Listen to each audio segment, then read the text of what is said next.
네, 다음으로 박찬대 최고위원의 발언이 있겠습니다.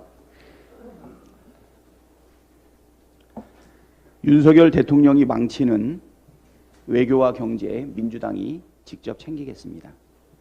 미국 바이든 행정부가 전기차에 이어 생명공학까지 빗장을 걸겠다고 나섰습니다. 그런데 윤석열 정부는 속수무책입니다.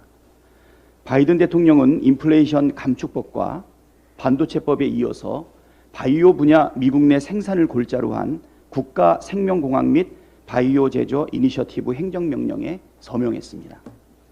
바이오 제약 등 핵심 산업에 대한 자국 내 생산을 강제하는 서명입니다. 삼성 바이오로직스, SK 바이오사이언스 등 우리 기업의 악영향이 우려됩니다. IRA 반도체법 등은 이미 7월부터 문제가 됐습니다. 윤석열 대통령은 그동안 무엇을 했습니까? 한덕수 국무총리, 추경호 경제부총리, 관련 부처 장관들은 다 어디 있었습니까? 국내의 일자리까지 양보하고 미국의 공장 신설에 나섰지만 우린 보조금도 못 받는 처지가 되었습니다. 반면 일본 기업은 이익을 챙겼습니다. 윤석열 정부의 외교력, 경제정책 부재의 결과물입니다. 블룸버그는 윤석열 대통령이 펠로시 하원의장이 방한했을 때 직접 면담을 하지 않은 것은 치명적 실수를 저지른 것이라며 이는 인플레이션 감축법안 통과를 앞두고 변화를 모색하는데 결정적인 계기가 됐을 것이라고 전했습니다. 펠로시 의장을 만나지 않은 것은 중국을 의식했기 때문이라는 해석도 있지만 대통령의 역할이 정작 필요할 때 미국과 중국 사이에서 어정쩡한 태도를 취해서 우리 기업들이 피해를 보게 되었다는 분석 기사입니다. 미국은 행정부보다 의회가 외교권을 더 가지고 있고 펠로시 의장은 미국 권력 서열 3위로 바이든 대통령에게 막강한 영향력을 행사할 수 있습니다. 그런 인물을 윤석열 대통령은 홀대하고 무시했던 것입니다. 한미동맹을 강조하더니 경제 한미동맹은 파탄내고 중국 눈치 안 본다고 하더니 중국의 눈치를 보다가 미국에 진출한 우리 기업들이 죽게 생겼습니다. 무능한 아마추어 정권이 외교도 경제도 다 구렁텅이로 밀어넣고 있습니다. 반면 윤석열 정부는 권력기관 장악과 이익 추구, 야당 탄압에는 모든 방법을 다 동원해 진행하고 있습니다. 참으로 치졸합니다. 윤석열 정부가 망친 외교와 경제를 민주당이 직접 챙기겠습니다.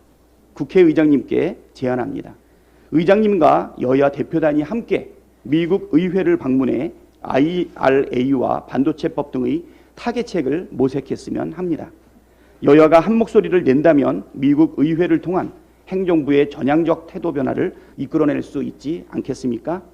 필요하다면 뭐든 해야 합니다. 우리 삶에 쓸모가 있는 유능한 정치를 해야 합니다. 남북 문제에 미온적으로 대처해온 윤석열 정부가 추석을 앞두고 갑자기 이산가족 상봉을 북한에 제안했습니다. 참으로 환영한 일이지만 이 제안은 전후 맥락 없는 뚱딴지 같은 제안이었습니다. 이 정부는 그동안 이산가족 문제에 눈꽃만큼의 관심도 보이지 않았습니다. 그런데 추석을 앞두고 이산가족 문제를 해결하자고 북한에 제안한 것입니다. 한반도 평화를 위한 우리나라 대통령의 대북 메시지가 아닌 물가 폭등, 경제 파탄, 국론 분열, 정치 공작, 김건희 비리 의혹 등으로 화난 민심의 풍향계를 다른 곳으로 돌리기 위한 전형적인 정치 메시지였습니다. 이산가족 상봉을 위한 노력이나 대화 채널도 가동하지 않고 북한의 최고인민회의가 예정된 날 이산가족 상봉을 느닷없이 제안한 것입니다. 국제 외교 무대에서 연이은 망신을 당한 아마추어 정권이 이산 가족분들의 염원마저 정치적으로 악용한 것입니다. 윤석열 정권에 경고합니다. 다시는 이산 가족의 염원을 정치적으로 악용해서는 안 됩니다. 그분들의 한가 울분, 염원은 절대 정치적 거래의 대상이 될 수 없습니다. 이산 가족 상봉은 남북 관계의 돌파구가 아니고 신뢰를 기반으로 한 성과물이기 때문입니다. 10년째 새 정치만 읊어대고 있는 안철수 의원께도 짧게 한 말씀 드리겠습니다. 언론을 보니 안 의원은 대표 발의 법안 건수가 0건임에도 불구하고 한국 공공정책학회에서 의정 대상을 받았다고 합니다. 8일 언론에 이 내용이 보도되자 당일 법안 2건을 대표 발의했습니다. 입법부 소속의 국회의원의 활동은 그 기본이 입법입니다.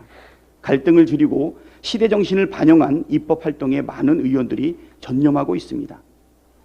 안 의원은 10년 전 국회의원의 정원을 축소하고 특권을 폐지하는 새 정치를 하겠다고 주장해 많은 국민께 지지를 받았습니다.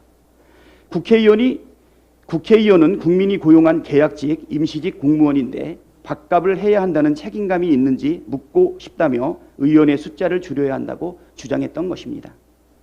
의정활동의 기본인 입법활동조차 방기한 안 의원님께서 국민이 고용한 국회의원으로서 제대로 밥값을 하고 계신지 묻고 싶습니다. 10년 전 안 의원의 새정치 기준에 의하면 안 의원님은 바로 퇴출 대상임을 명심해야 할 것입니다. 이상입니다.